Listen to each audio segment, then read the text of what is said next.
حکایت بوستان باب هشتم در شکر عافیت. فقیهی بر افتاده مستی گذشت، به مستوری خویش مغرور گشت. مست و مستور معمولا متضاد هم بودن یک جورایی.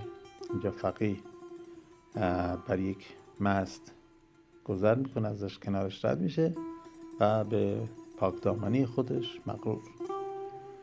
ز نخوت بر او التفاتی نکرد، جوان سر برآورد که ای پیرمرد. تکبر مکن چون به نعمت دری، که محرومی آید ز مستکبری.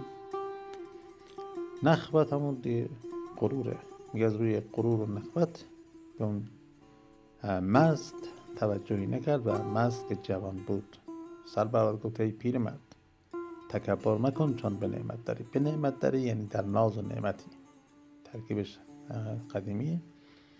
میگه از اینکه الان تو راحتی و در ناز و نعمتی مغرور نشو، که محرومی و احتیاج و مشکلات هم از روی همین غرور دامن آدم میگیره. یکی را که در بند بینی مخند، مبادا که ناگه در افتی به بند.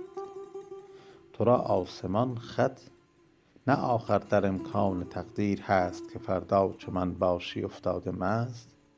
وقتی کسی در بند میبینی بهش مخند، که ممکنه خودت هم همین بلا سرت بیاد بعداً.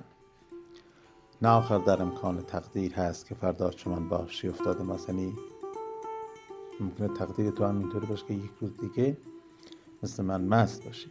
تو را آسمان خط به مسجد نوشت، مزن طعنه بر دیگری در کنشت. خط به مسجد نوشتن که از اینکه مثلا تو تقدیرت این بوده که مذهبی باشی و مسجد رو باشی و مسلمان باشی. این خب دیدگاه اشاره که جبری مسلکه و میگه مزن طعنه بر دیگری در کنشت. کنشت هم عبادتگاه یهودی هست. دیگه منظور همین اینه که مثلا تو حالا مسلمان بودی، راه راست رفتی و نجات پیدا کردی، یکی هم اگه راه کج رفته و تباه شده تقدیرش بوده. به بنده مسلمان به شکرانه دست، که زنار مغ بر میانت نبست.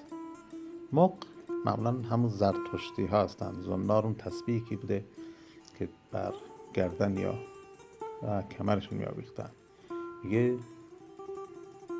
تو برو خوشحال باش که تقدیر کاری نکرد که تو مثلا زنار ببندی و این چیزها. حالا نه خود می رود هر که جویان اوست، به عنفش کشان می برد لطف دوست. عنف یعنی زور. میگه هر که به دنبال دوست میره، و اینجا منظور وجه عرفانیش یعنی مثلا خدا، میگه لطف خدا شامل حالش شده که به زور داره به سمت خدا کشیده میشه.